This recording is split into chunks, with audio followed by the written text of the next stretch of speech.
Hi and welcome back to my channel, and in this video we're going to be looking at how to evaluate your grant funded projects. So if you're running a community interest company and you've got grant funding from the National Lottery or Arts Council or whoever, you will be asked to evaluate your project at the end, and grant funders will ask you for different bits of information. So I'm going to guide you through how to collect your evidence, and I've got this handy tool which I've made, which is a project planner which I've designed to help you actually gather your data and your evidence throughout your project as you go, so that when you get to the end and the grant funders ask you for an evaluation, they ask you for a report, they ask you for your budget, etc., then you'll be all ready to go and you'll have everything there. So I'm going to show you what the grant funders will ask for at the end of the project, so you're all prepared. So before I jump into that, please hit the subscribe button so you can stay tuned to everything on this channel to do with community interest companies, grant funding, social enterprises, and all of that.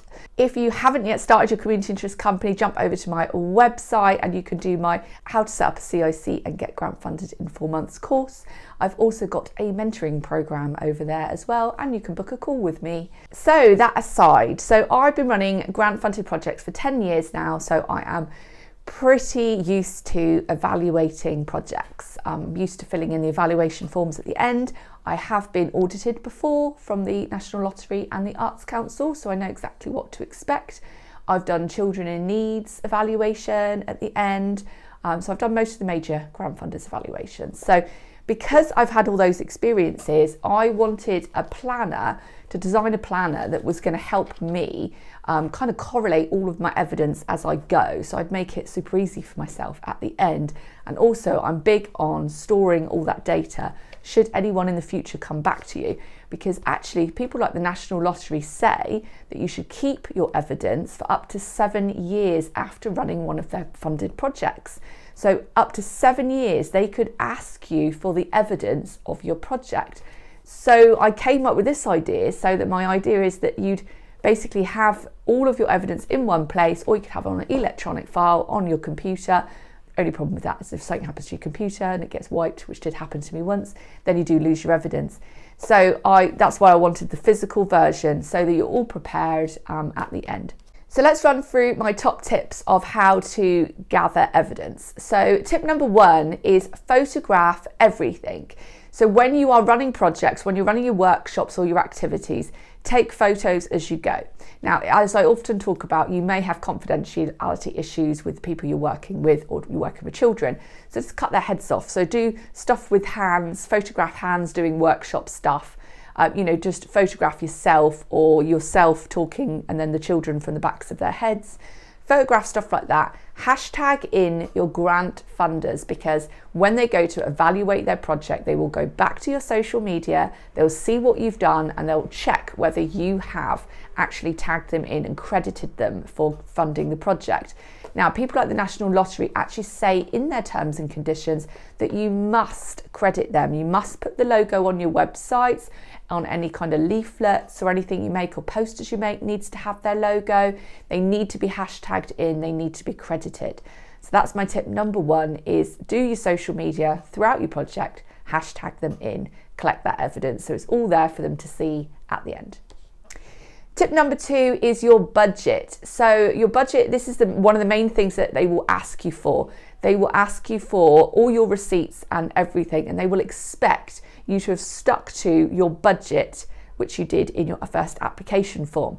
So when you do your application form, make sure you've researched all those quotes properly. You haven't just made them up, because you'll get caught out that way. Because if you go and find out the venue is twice as expensive, so you spend twice as much on it, then they're going to want to know why there's a change. They won't like that. So make sure that you stick to your budget, and that you make sure you keep all the receipts and invoices, and make sure all of the money has gone out from your community interest company bank account. That's really important.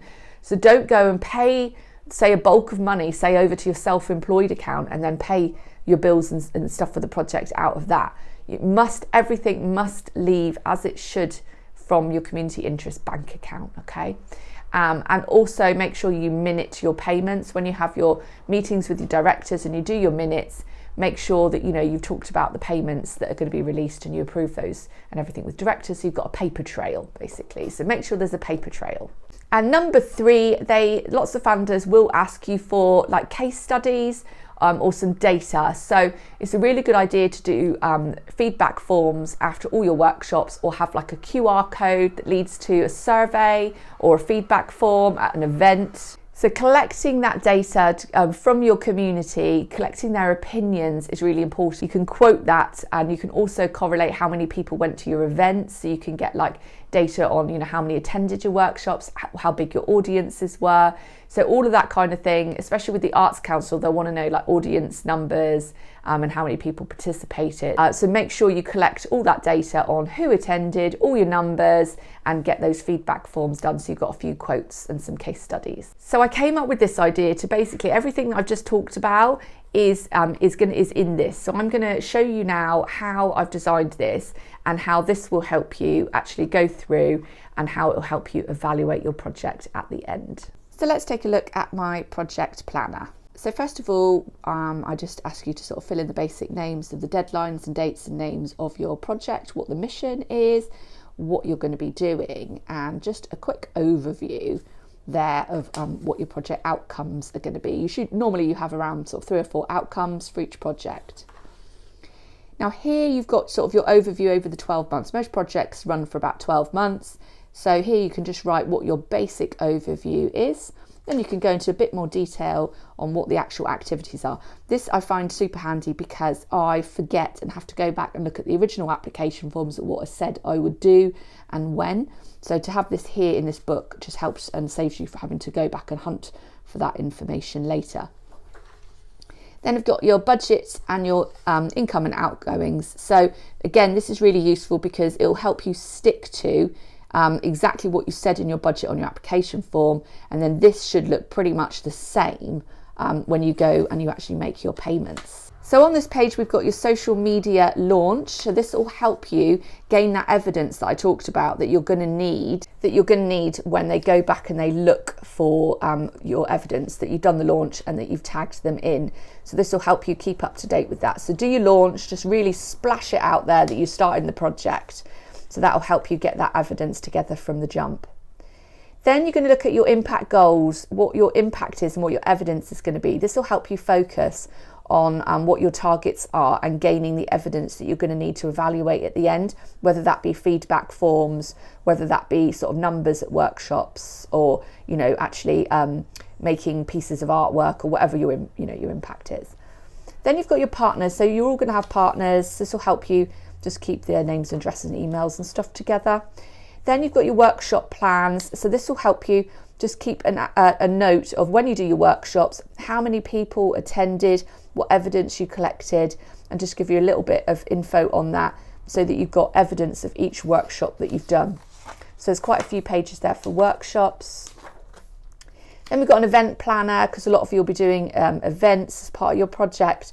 So there's a few of these pages. So again, you can keep up to date with your audience, how many people went, just proving that it took place.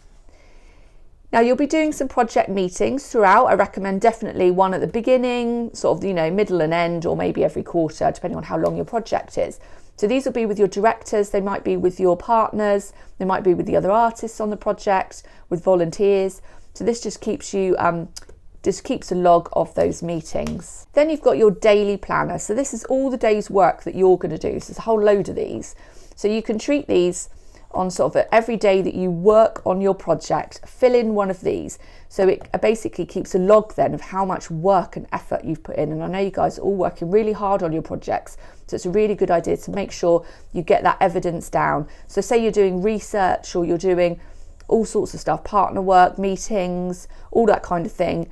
Even just sort of do social media on a day-to-day basis, all of that. So that keeps you up to date and that keeps a nice log of all your work. So on this page, you've got your project evaluation. This is at the end. So here you're going to actually write down all your project evidence, the outcomes, your activities, how many people went, so that you've got that evidence there for the grant funders, for the numbers that they'll ask. So everything that you've done in the book, you should be able to then transfer onto these back pages, summarise in your evaluation. You can tick off all the things that you were supposed to do, make any notes, and that is it. So then you've got a few notes there at the back.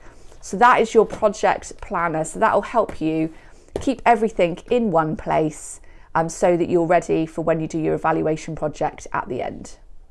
So if you want to grab one of these, the link is in the description. And again, please just subscribe to this channel for everything to do with community interest companies and grant funding.